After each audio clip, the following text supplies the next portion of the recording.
Thanks again for joining us. A local high school will soon be growing. The Maple Grove City Council recently approved plans by the Osseo Area School District to expand Maple Grove Senior High School. The expansion includes multiple additions featuring 21 new classrooms, a larger cafeteria, and a larger, more secure entrance. Approximately 2,300 students attend Maple Grove High School, making it the 13th largest high school in the state based on recent enrollment figures. The expansion will allow the school to adequately serve an additional 400 students. Meanwhile, a first for Maple Grove. The city's first drive-through Chipotle opened this past week near the Hy-Vee grocery store. The company calls it a Chipotlane. Customers can pick up online orders through that lane without leaving their cars. The first Chipotlane in Minnesota opened in 2019 in Brooklyn Park. Each year, this longtime New Hope mayor makes hundreds and hundreds of cookies. Emily Haugen explains why after 12 years of this kitchen tradition, New Hope Mayor Kathy Hemken is hanging up her apron. Okay, I'm taking this one batch out here. This December morning, a New Hope church kitchen is filled with a sense of something sweet, courtesy of Mayor Kathy Hemken. 1,258. That many cookies. An end-of-year unifier for city staff. We lose our potholders. Hemken says it's her way of saying thank you. I don't do anything. I don't have a hammer. I don't build anything. What I can do is I can bring people together and I can let them do their job. Hemken says this is probably her 12th year baking for the city. That makes up most of her years as New Hope mayor, a job she took in 2009. Did you ever think we'd be back here making cookies? 40-some years later. Yeah. As the 100 dozen operation goes underway, it's almost like a dance. Hemken is accompanied by her friend and former coworker, Lorraine Kloss. Kathy doesn't just serve the city. She serves every single person in the community from what I've known of her all these years.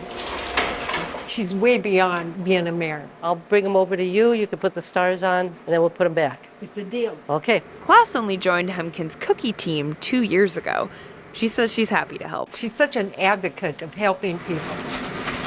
So I want to help her too. But this is the pair's last December because Hemken's 16 years as mayor are coming to a close as longtime council member John Elder takes her spot. So I want him to succeed in his own way. But this has been my thing, and it's kind of been a lark. Though this tradition closes with her. The city's built many things during Hemken's tenure that will still stand. In the 16 years that I've been mayor, they tell me that we've put $200 million into the New Hope economy. $200 million. But Hemken says it wasn't all her. She was just the cheerleader and cookie maker. All of these things are really things that help build community. And if you don't have community, you don't have anything. The legislative session begins soon, so we are sitting down and speaking with local legislators to give them an opportunity to talk about the session ahead and what they plan to work on. We begin with Senator Susan Pah, who represents Brooklyn Center and Brooklyn Park. So this session is going to be a lot different going into 2025 and 26 with not a huge surplus as we did the last budget cycle in 2023.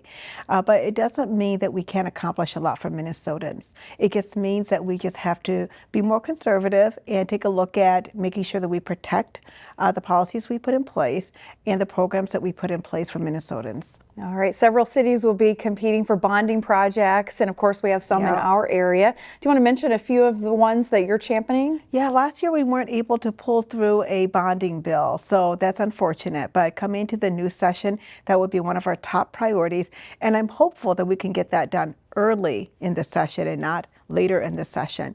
So some of the bonding projects that I'm championing this year is our Brooklyn Park Youth Center at the Zane Wood Community Center, and then our Brooklyn Center, the opportunity side. Yep, right. And we're going to be doing housing and some commercial buildings there, and then the Osseo Public Safety Facility. All right, and of course, one thing that you'll have to show is that these projects are regional in scope. They attract people from all over the state. That's right, and it does. You know, our Zane Wood Community Center, if you think about it, for the entire area there, And even we have youth coming from Minneapolis, from Crystal, Robbinsdale, that also uses that center too. So it's not just us.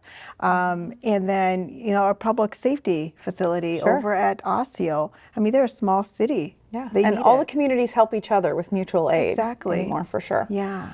All right, we'll be watching to see how those go. You have some committee work as well. Which committees are you on, or which are going to be added? So I've been on capital investment and housing homelessness prevention, but I'm looking forward to joining our transportation committee, which is chaired by Scott Dibble, Senator Scott Dibble, and then also our jobs and economic development committee, which is chaired by our president, Bobby Joe Champion. All right, so you'll be getting to work on that as well. Yes. How do you think the flavor of the session will be, since you guys have just a slim majority? Yes, we do. We have a one-seat majority in the Senate. We were able to keep our one-seat majority, so we're really excited about that. But, you know, we've always worked with our Republican colleagues, and I look forward to continuing to do that and making sure that we create policies that really are important to Minnesotans all across Minnesota. All right, well, we will be watching to see what happens. Thank you very much for stopping by and speaking with us today, Senator Susan Pah. Thank you for having us. Finally, this segment, it wouldn't be the holiday season without a few songs to stir up a little Christmas cheer. We leave you now with a performance from the Treble Tones, a New Hope-based choral group that's celebrating 60 years. Enjoy. It's